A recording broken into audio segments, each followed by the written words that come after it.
नमस्कार मित्रांनो, आपले स्वागत आहे आपल्या हक्काच्या चॅनलवर द डेली पल्सवर. मी सचिन संघवी. मित्रांनो, मनात अनेक शंका भीती यांचं काहूर माजलं आहे. एकीकडे युवकांचे व मध्यमवर्गीयांचे धार्मिक असण्याकडे जास्त कल वाढत आहे. धार्मिक असणं काही वाईट नाही, पण धर्मांध असणं हे वाईटच आहे. मी स्वतः धार्मिक आहे. वर्षातून दोनदा आमच्या कुळमातेला व कुलदैवताला नियमित जात असतो. पण मी धर्मांध नाही आहे. मी कर्मप्रधान आहे. त्यामुळे मी प्रगतिशील सुद्धा आहे. सत्य असत्य पडताळण्याची माझी मानसिकता मला गतिशील व प्रगतिशील करते. मित्रांनो, मी आज हे का बोलत आहे? कारणही तसेच आहे. 2024 मधली बेरोजगारी 2025 मध्ये अधिक भयानक रूप घेणार आहे असे तज्ज्ञांचे मत आहे. भारतात टॅलेंट नाही का? तर आहे, भरपूर आहे. भारतात पुरुष असो व महिला खूप टॅलेंटेड आहेत. विशेषतः भारतीय युवक युवती हा जुगाडी समजला जातो. याचा अर्थ कमी संसाधनात सुद्धा तो काही ना काही जुगाड करून आपली प्रगती करू शकतो, ही त्याची मानसिकता आहे. पण त्यांचा कमी वापर केला जात आहे. त्याची संरचनात्मक आणि प्रणालीगत अडथळ्यामुळे प्रतिभा अनुपयुक्त ठरत आहे.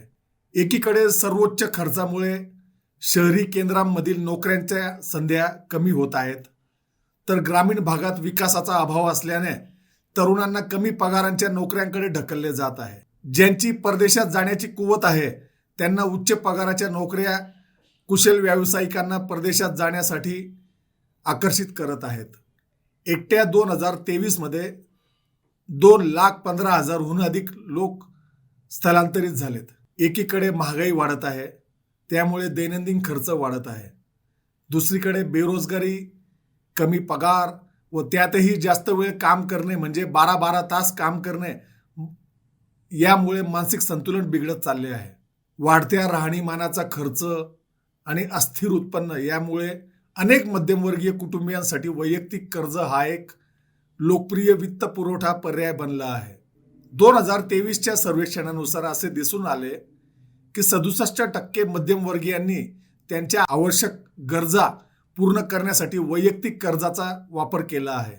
The rise of Indian gold market याच्या अहवालानुसार सोने कर्ज बाजारात पुढील 5 वर्षात 14.9 ट्रिलियन पर्यंत वाढ होण्याची शक्यता आहे.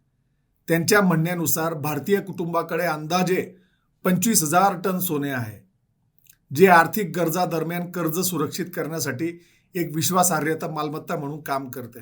दुसरीकडे गोल्ड लोन डिफॉल्टर्समध्ये लक्षणीय वाढ झाली आहे. रिझर्व्ह बँक ऑफ इंडियाच्या आकडेवारीनुसार जून 2024 पर्यंत गोल्ड लोन नॉन परफॉर्मिंग ॲसेटमध्ये 30%हून अधिक वाढ झाली आहे.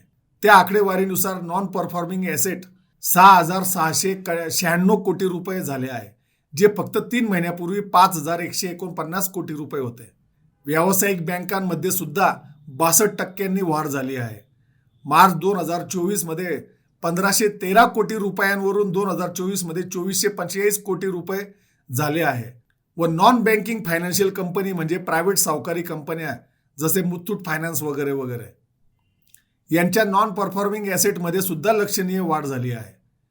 3,636 कोटींवरून 4,251 कोटींवर पोहोचली आहे. दुसरीकडे कन्झ्युमर लोन, ज्याला आपण फुटकळ कर्ज म्हणतो, त्यात रिपेमेंटमध्ये व्यापक गळतीमुळे हे दिसून येते की आपली भारतीय अर्थव्यवस्था ही संपूर्णतः आजारी पडलेली आहे. अलीकडच्या वर्षात भारतीय नागरिकत्वाचाच त्याग करणाऱ्या लोकांची संख्या वाढत आहे.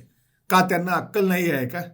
2019 मध्ये 1,44,017 भारतीयांनी त्यांचे नागरिकत्व सोडले. 2020 मध्ये 85,256 भारतीयांनी त्यांचे नागरिकत्व सोडले. 2021 मध्ये 1,63,370 भारतीयांनी त्यांचे नागरिकत्व सोडले. 2022 मध्ये 2,25,620 भारतीयांनी त्यांचे नागरिकत्व सोडले. 2023 ला 2,16,219 भारतीयांनी त्यांचे नागरिकत्व सोडले. का सोडले? यामागे अनेक कारणे असू शकतात, पण मुख्य कारण हेच आहे की त्यांना आता भारताचं भविष्य पुढे काय लिहून ठेवलं आहे हे त्यांना संपूर्णपणे समजत आहे. भारतीय अर्थव्यवस्था नुसती भारत माता की जय म्हणून नाही सुधारणार मित्रांनो. भारत माता म्हणजे काय? आम्ही भारतीय लोक, we the people of India, त्याने भारत माता बनत असते. तर भारताची अर्थव्यवस्था खूप आजारी पडली आहे.